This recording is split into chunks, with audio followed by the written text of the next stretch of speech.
Coming at you from the Lone Star State, a pop culture podcast about movies, TV, toys, and other dorky things, with a twist of real-life dad stuff, too.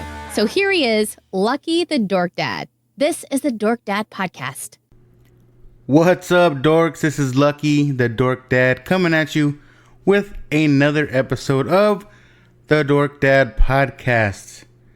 And today is Tuesday morning on October 21st. Yes, I am recording in the morning because I just got off of work again. I am still working nights this week, but I'll be back on days next week. So again, I want to welcome any new listeners coming by the way of the RLU. And if you don't know the show, I'd like to talk about pop culture stuff. Dork news is what I call it. I like to get into some Dork Dad questions, which every week I'll ask you guys questions and I'll ask for you guys feedback, and I'll read your comments on the show.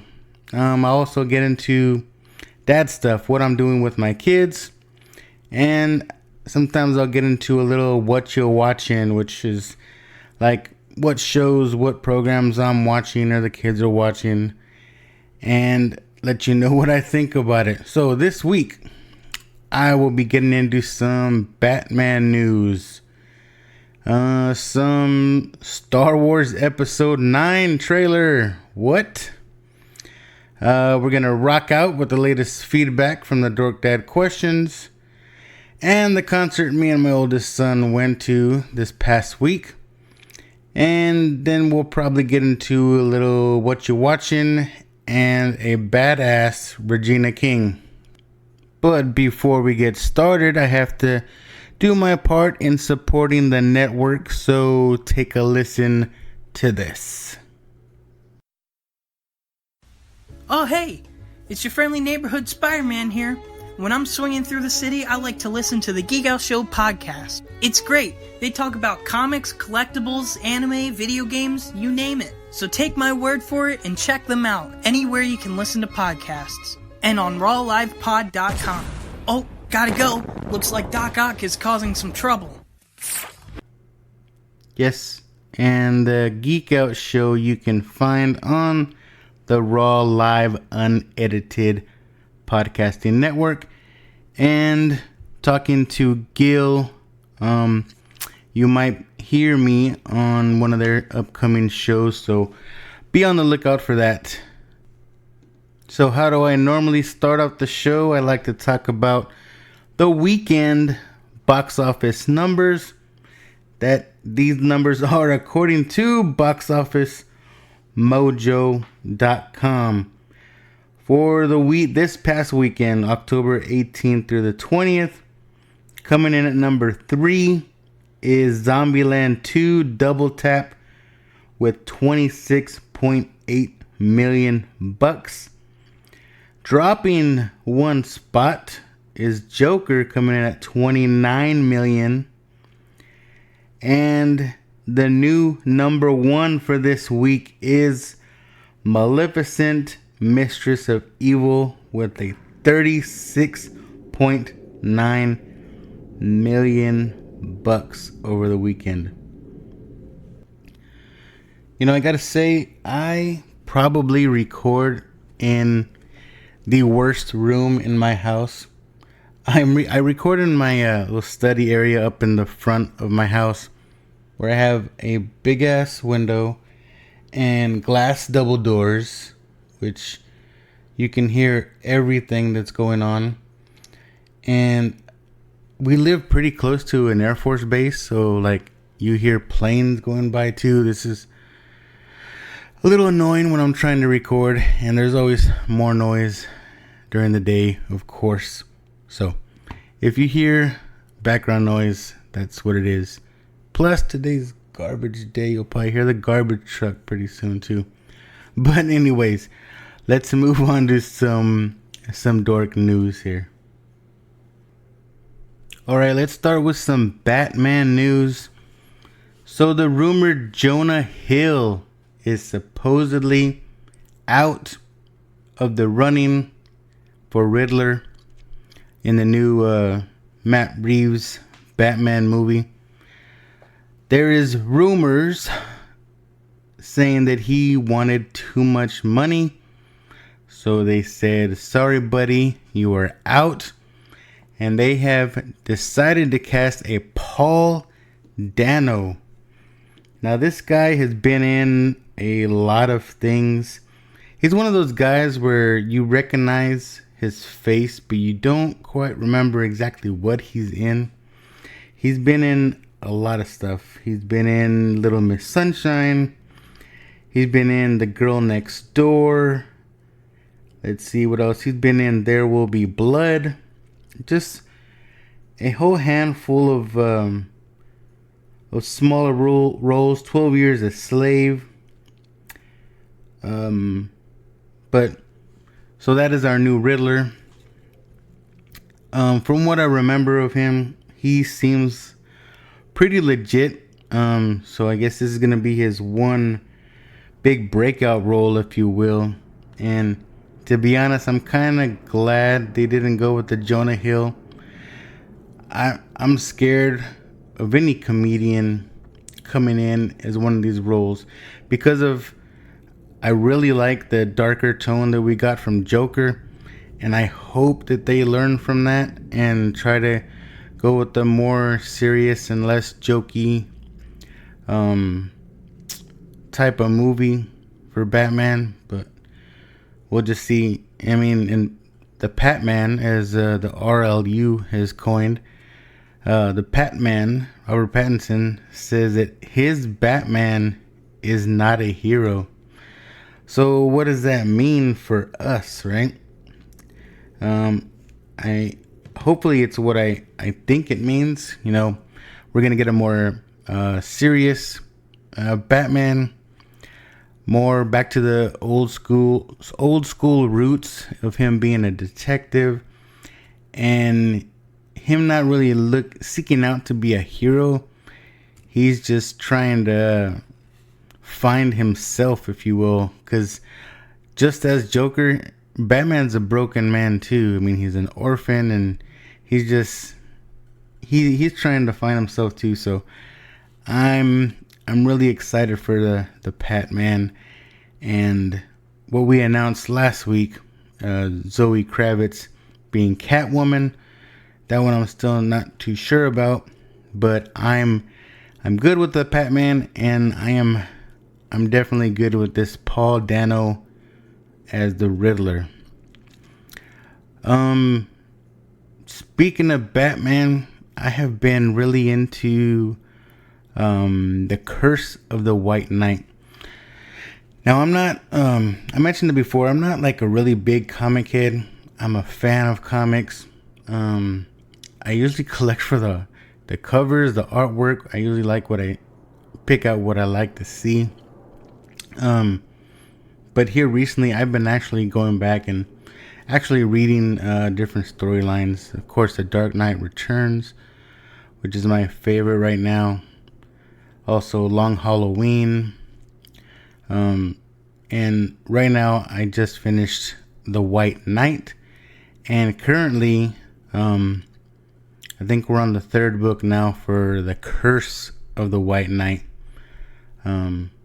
Which maybe I'll save if I go on the Geek Out show. I know they like to talk about comics, so I'll save that for that show. So be on the lookout for that. My comments on The Curse of the White Knight. Sticking with the DC universe, right?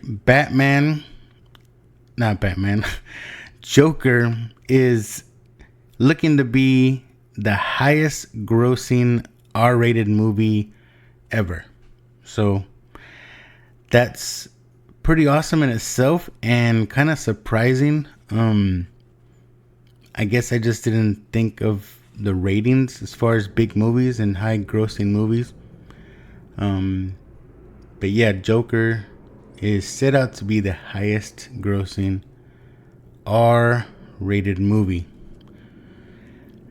Speaking of that, so there are, of course, rumors if this was supposed to be a standalone movie, right? But of course, because of how well it's doing, is it possible to bring in this Joker universe? I mentioned I liked it too. I hope they bring that into the Batman, but do we really want a new universe? And some of the word around the webs is that they should probably try to do some kind of anthology with this so-called universe. So not necessarily having Batman and Joker, because let's face it, Joker, the Todd Phillips Joker is way older, right? Joaquin Phoenix is way older than Batman from what we see in the Joker. So it kind of wouldn't really make sense to have an old ass Joker with Batman. So, and we know that there are many Joker stories out there. So maybe he is just maybe one version of Joker. But the idea of an anthology is keeping the same universe, but the movies are not really sequels, if you will. So we're set in the same area, but let's say we have this movie, the next movie, right, is the Batman, and maybe it can be the same setting, but maybe they just kind of reference Arthur Fleck, you know, not really have him in the movie, but they just kind of reference him. And maybe they do that with other characters, right? I wouldn't be opposed to other standalone movies about other villains or other characters. Maybe a Dick Grayson movie, you know, maybe showing his story, and then maybe, you know, dimensions of Bruce Wayne. Maybe same with the villains, you know, all these other characters. Maybe they can have their own side stories, or they can be totally different stories. All these other side stories that just kind of reference the characters here and there. I wouldn't mind that either, right? So that's just something to think about. People are talking about a possible anthology series instead of an actual universe for this whole new Batman era. Alright, I guess that's enough about the bats this time around, because I know what everybody wants to know about, or wants to know what I think about, is the episode 9 trailer. What? So let's go ahead and take a listen.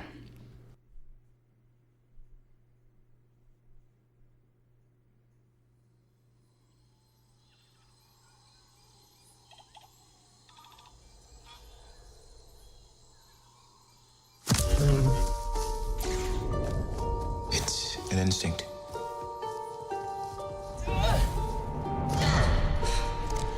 A feeling.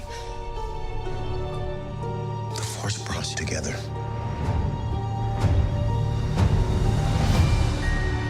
We're not alone. Good people will fight if we lead them. People keep telling me they know me. No one does. But I do.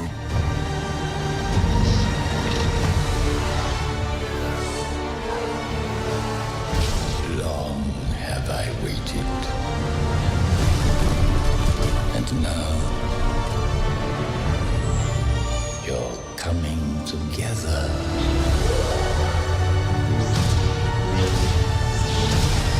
Is your undoing. What are you doing there, 3PO? Taking one last look, sir. At my friends.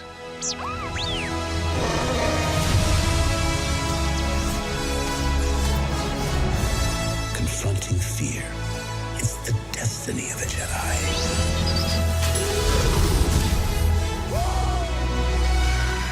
Your destiny.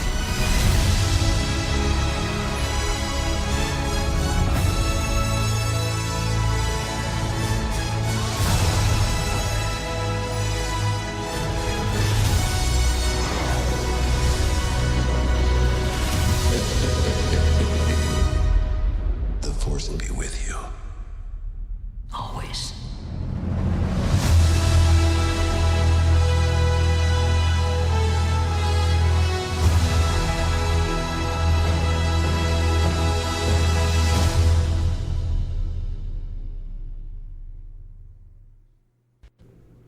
Okay, that was the trailer that was played last night during Monday Night Football, and what everybody is all excited about.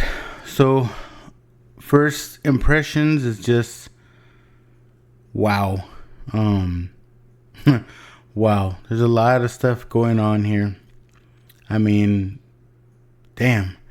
So, some things that really just popped out at me right away. There's another damn plane. So, some things that just came out at me right away is we finally see R2-D2, right? We haven't seen him in any kind of promotions, any kind of posters. So, we know we're going to see R2-D2 in this movie. The sad thing along with that is we see a C-3PO being worked on by the little dude. I forget his name right now.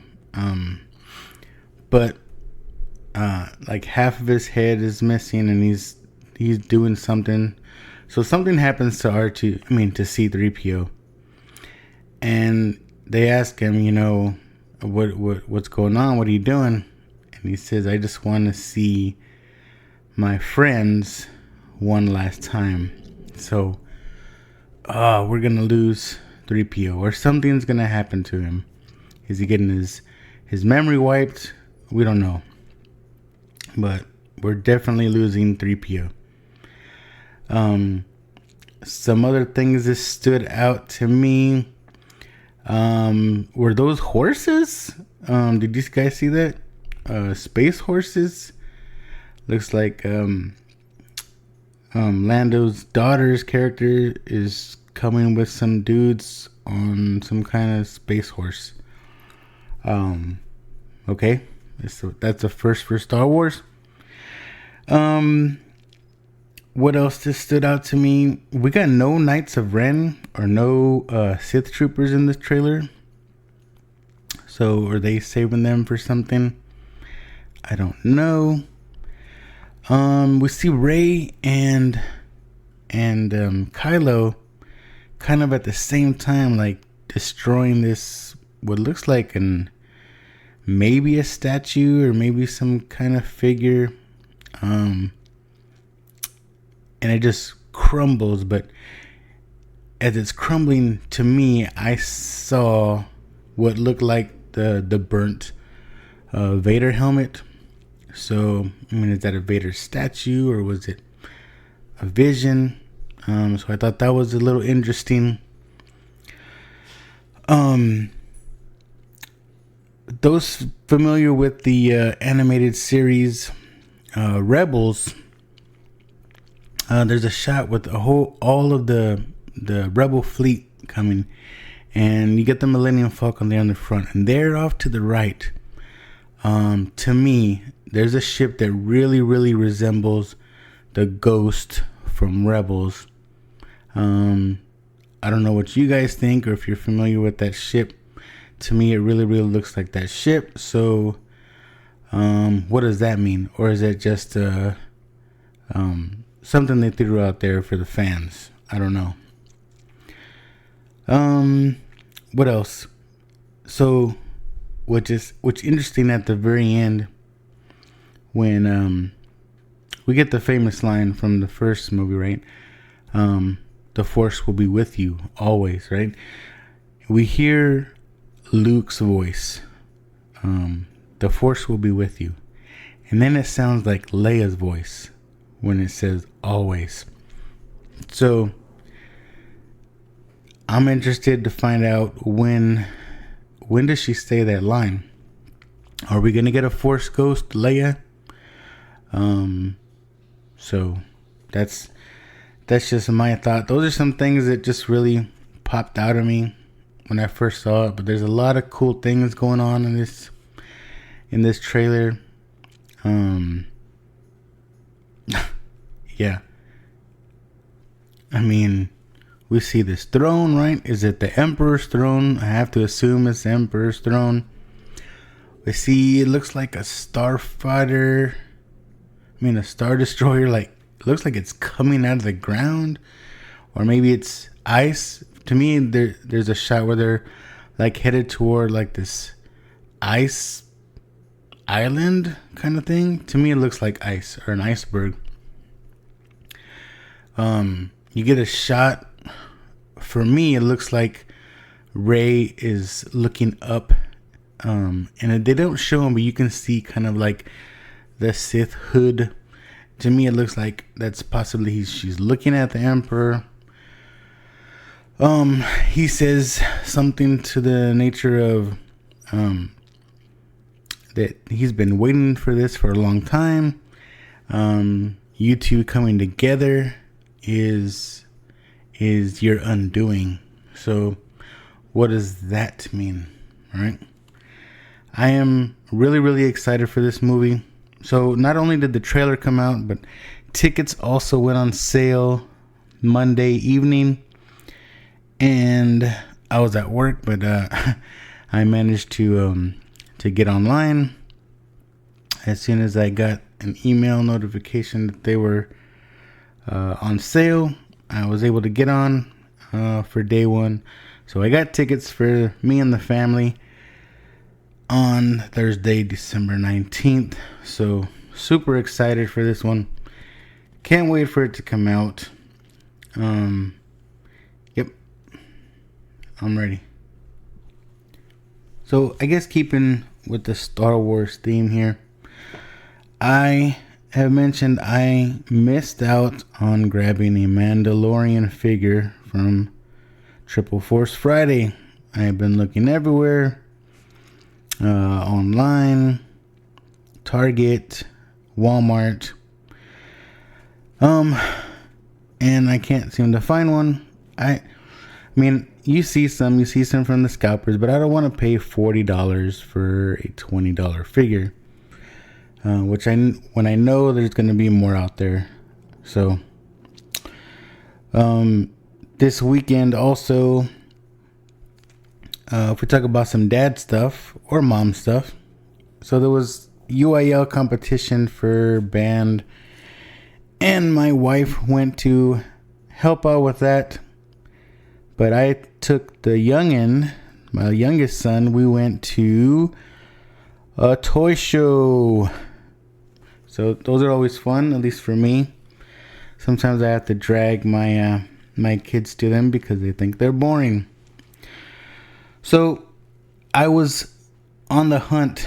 I was determined to find a Mandalorian there. I was like, there has to be one there. And I only saw a couple of booths with a Mandalorian. And of course, I think one wanted 40, one wanted 45. I was like, I am not paying that much for a Mandalorian figure. I was also looking for, I know I can get it on Amazon, but I figured while I was there, I wanted to find a My Hero Academia All Might figure, the McFarlane figure. I know what people say about McFarlane figures, but I want that one. And I didn't see that one either. I like toy shows, but there was just a lot of older stuff, which is fine. A lot of people are into older stuff. I am sometimes too. There's a lot of older stuff, a lot of Hot Wheels, a lot of Pops. Like, These people that sell only pops, I can't stand those people. I just don't like pops. But, you know, whatever. I mean, and I can't believe people are still really, really into pops. I think that's my weird fascination about it. Cause I went to a couple booths and these guys were like really having deep conversations about pops. And I'm like, come on, guys, they're pops. But whatever. Me, I can't spend more than $10 on a pop. That's just me. I don't care what it is. But so we looked around, saw the guys from Scruffy and Nerf Herders were there, as well as Atomic Comics and more. What's interesting, we're at the show, I actually saw a neighbor selling stuff. And I was like, hey, and he was like, hey, and I was like, man, I didn't know you were into this kind of stuff. And we had a little conversation. So, yeah, a neighbor didn't realize that was into collecting. So that's pretty neat. Maybe I'll have him on sometime. Maybe not. So I found nothing at the toy show. I'm on a tight budget. I didn't want to seek out anything else except for those two things, an All Might and a Mandalorian. And I really don't care if it's the carbonized or not. I just wanted a regular Mandalorian. So we left with nothing. So after the show, had a couple more errands to run while my wife was still with my oldest son at the UIL competition. And I was like, you know what? I had to go to Walmart to grab a couple things. And near the Walmart there's a GameStop. I said, you know what? I'm just gonna go in there just to see what they have. And lo and behold, they had a Mandalorian. Yay! And they had the All Might. They also had Deku, Bakugo, and the other guy, I can't remember his name. The guy with the hands on his face. So, I didn't find anything at the toy show, but I go to GameStop and I find my All Might and my Mandalorian. So, I was a happy camper. I finally got those in my hands. Yes. Okay. So before the weekend, on Thursday, I took my oldest son for a super treat. We took a little road trip to Austin to go check out just not only a band, but the greatest band in the world. That's right. Tenacious D. So I knew this concert was coming up, and I'm just super excited about it. I mentioned before, Jack Black is one of my heroes. I've been listening to Tenacious D for years now. I was just so hyped up for this concert. So I asked you guys, I put out a Dork Dad question and asked, what is your favorite concert that you can remember, or who would you really want to see live? So what did you guys say? Alright, so let's check the Instagrams. On my feed I have Star Wars Savage. He says, Metallica was probably the best concert I've been to. Second to that would be Thrice, Thursday, and Coheed and Cambria at one show. Yeah, that sounds pretty awesome. Metallica, I did have the opportunity to go see them once. They've been here a few times. The last time I saw them, or when I saw them, was, I want to say like 2007. But it was awesome. A buddy of mine from work at the time, he was part of the Metallica fan club, so he got to get tickets way in advance, and we were literally inches away from the stage. That was memorable. It was awesome. It was just super great show. I loved Metallica. Let's see. We got Patty Style Coach on Instagram.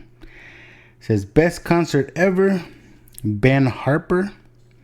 And then it'd have to be a close second when I saw Foo Fighters. Who she'd love to see would be Elton John or Casey Musgraves.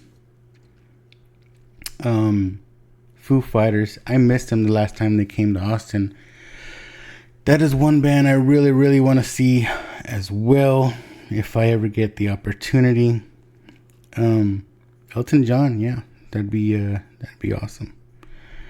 Black Hole Comics says the best concert I've been has to be Kid Cudi, and the Warfield in San Francisco. The floor felt like a wave with everyone jumping up and down. Something that adds to the experience is that the venue is small and intimate, almost like a personal concert. Not a bad spot there. I wish I could have been able to see MJ, the King of Pop. He was always one of my favorites growing up. Yeah, I love small venues. Where we saw Tenacious D, it wasn't a really big place. It wasn't really small place. I've been to really small places that are really, really awesome. I would say it's a medium-sized place, I guess you could say. But yeah, I love the smaller venues. Damian Jeter on Instagram says, "We Were Promised Jetpacks was my favorite band I've seen live so far. Very emotional and heart-driven." I don't know if I've heard of that band, but I'm gonna have to look them up now. Alright, let's see. Moving over to Facebook. We got Chris Rizzo says, in 2009, Blink-182 reunited, one of his favorite bands of all time. Says, my best friend and I had this crazy idea to fly to San Diego to see them in concert in their hometown. Taking Back Sunday opened, followed by Weezer. That night was insane. Yeah, I love Weezer. Blink-182. There's some great 90s bands. PJ Relova says, in Manila, Philippines, saw Michael Jackson 1996 History World Tour. Wow, that's awesome. Chris Rizzo again says he really wants to see Foo Fighters. Or he wants to see the Foo Fighter, Tenacious D, and Weezer show. But he thinks it was a European tour. Now, they did announce those three bands together, which is amazing in itself. And I think I did read that that tour was going on in Europe. So, let's see what else we got on our new RLU podcast and bullshit page. So for those of you who don't know, there is a new fan page that was made by JJ Nardino. Nardino. Up on Facebook, which is called RLU Podcast and Bullshit Facebook group. So I also posted the Dork Dad questions up there and got multiple responses here. Let's see. Thick Nick Von Frankenstein says Rob Zombie was the best I've seen live. I'd love to see Metallica live. Marco from the Sarlacc is telling him he's seen Metallica twice and they are epic.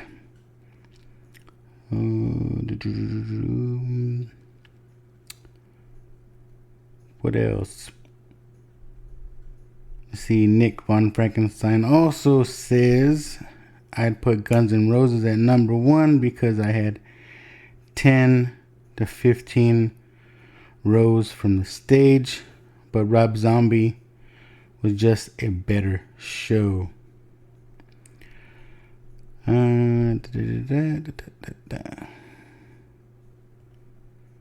Dario, 80s Baby, says Jay-Z performing Black Album, Rock the Bells in New York City, tons of artists, 3 stages, all-day event, saw Mobb Deep, Ghostface, Raekwon, Nas, Coked Out Lauryn Hill, and Souls of Mischief. Kendrick Lamar, Jay-Z opening up the Barclays Center in Brooklyn, has a sweet damn so many more.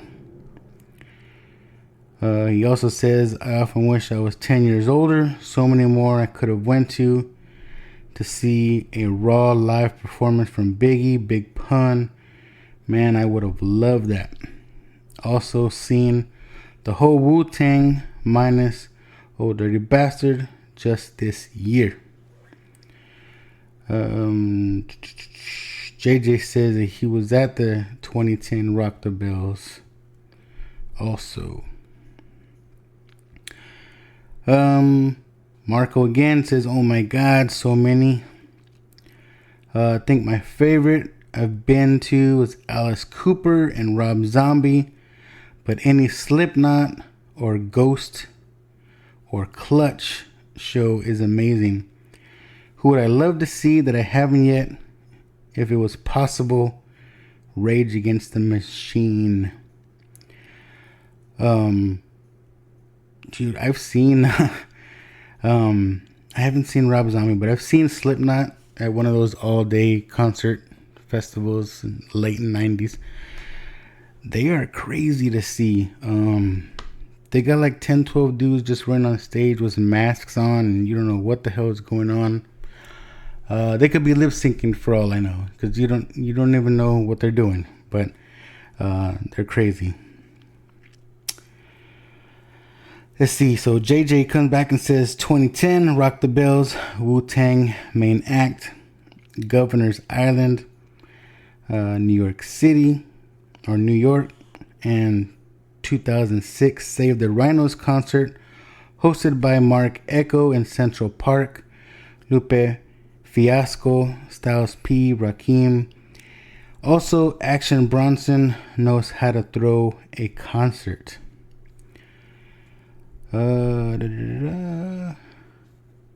Just got people talking to each other, talking about how badass concerts they went to. Oh shit, Chris Franz, Darth Dad 77 says Vanilla Ice. What? He says, but when he went hard and sounded a little like Korn. And Roger Waters performing The Wall at the Coliseum is a close call. El Sinestro says Frankie Valli at Mountain Winery, Saratoga, California. What the hell? He also says, alright, let me hear how gay and old and white I am. And then you have about 50 comments, people saying how gay he is.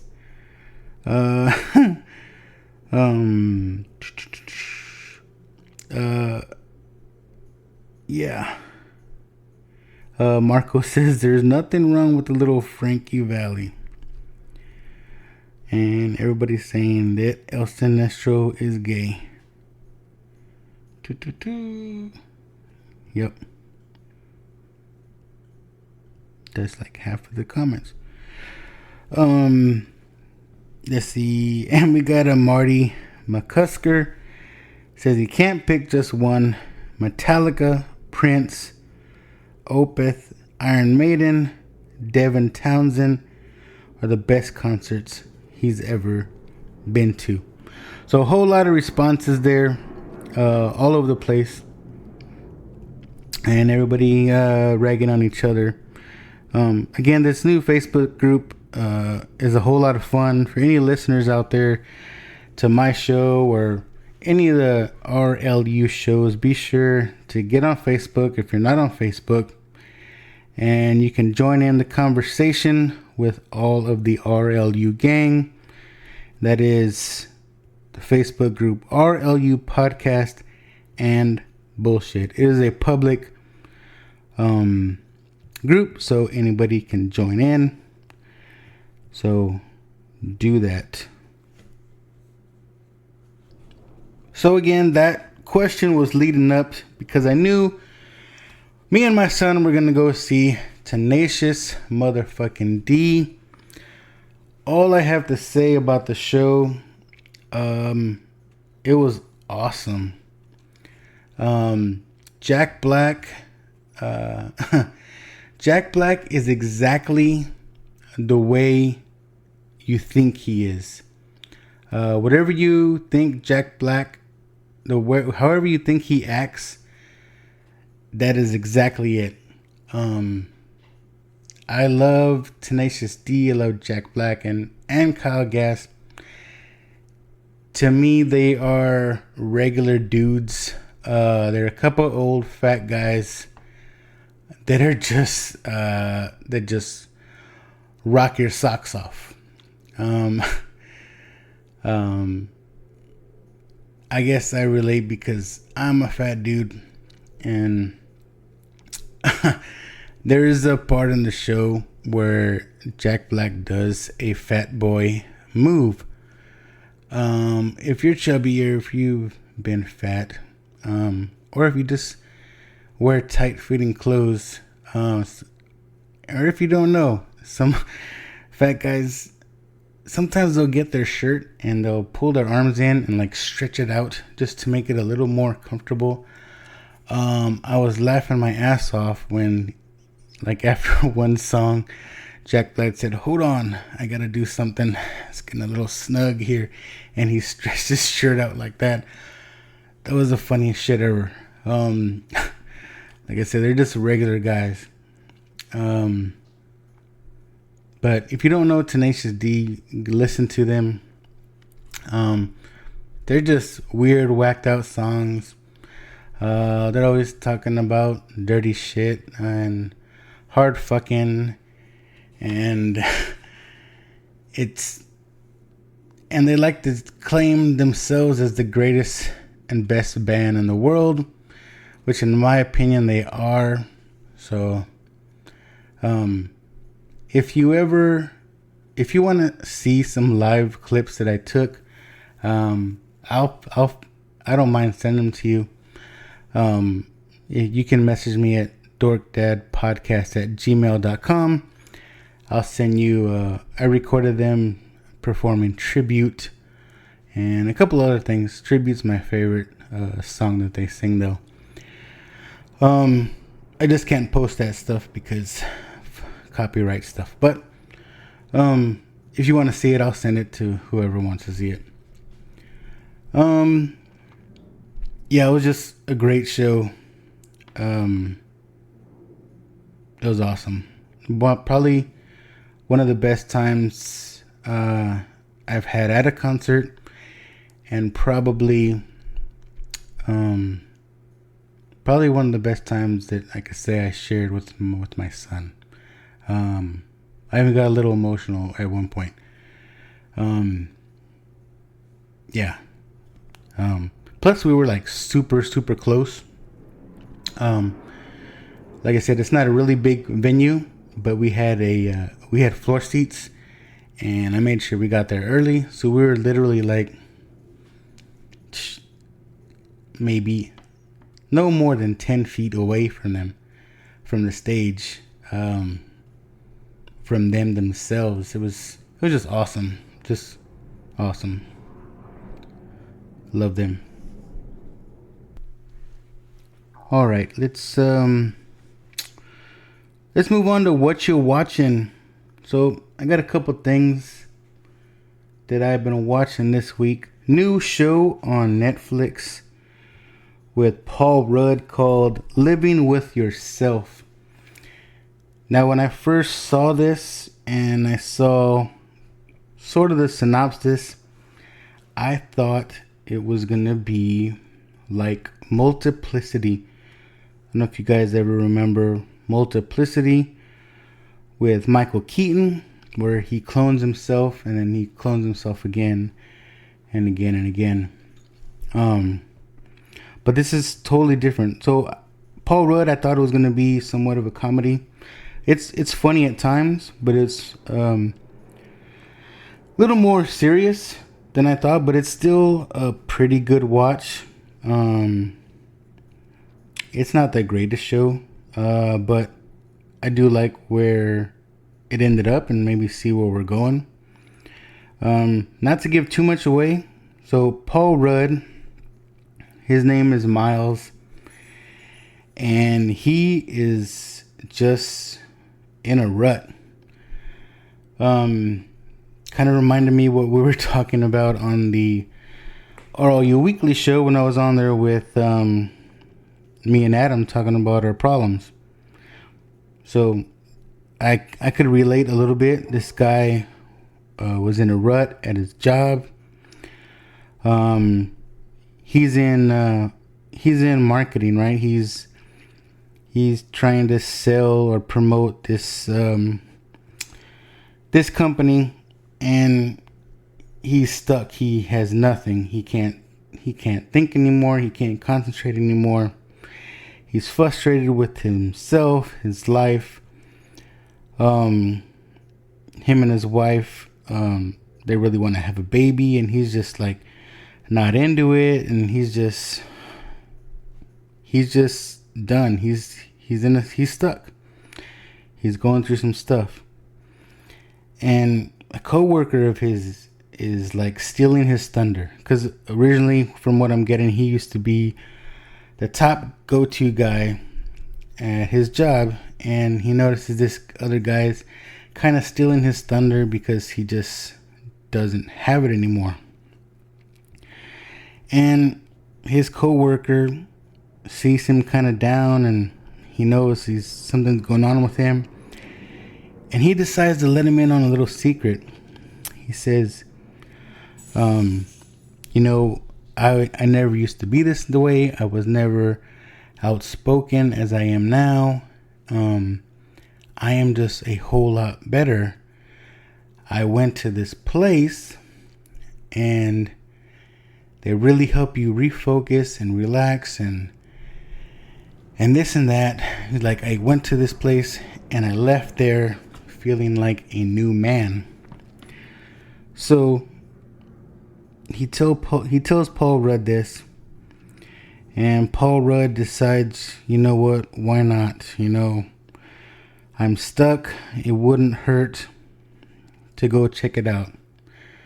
So there's this place disguised as a health spa in this little strip mall. Paul Rudd decides to go. He's still unsure. He drove there, and he's not sure if he wants to go in. He's just sitting in the parking lot. Then he sees a particular, well, I'll just say it. He sees Tom Brady. It's not too much of a spoiler. He sees Tom Brady walk out of this place, and he's like, what the hell, is that Tom Brady? And Tom Brady sees him kind of contemplating whether or not to go inside. And Tom Brady says, so first time? And Paul Rudd's like, yeah. And Tom Brady says, this is my sixth. And he's just walking out of the place, all like no worries in the world. And so that kind of seals the deal for Miles, for Paul Rudd's character. He's like, shit, if Tom Brady does it, I'm in. So, needless to say, without spoiling anything, man, I guess I have to. So, minor spoilers. I kind of already told you what I thought it was like, multiplicity and cloning. But so, what this place does, they clone you, and your clone is the new you, the better version of you.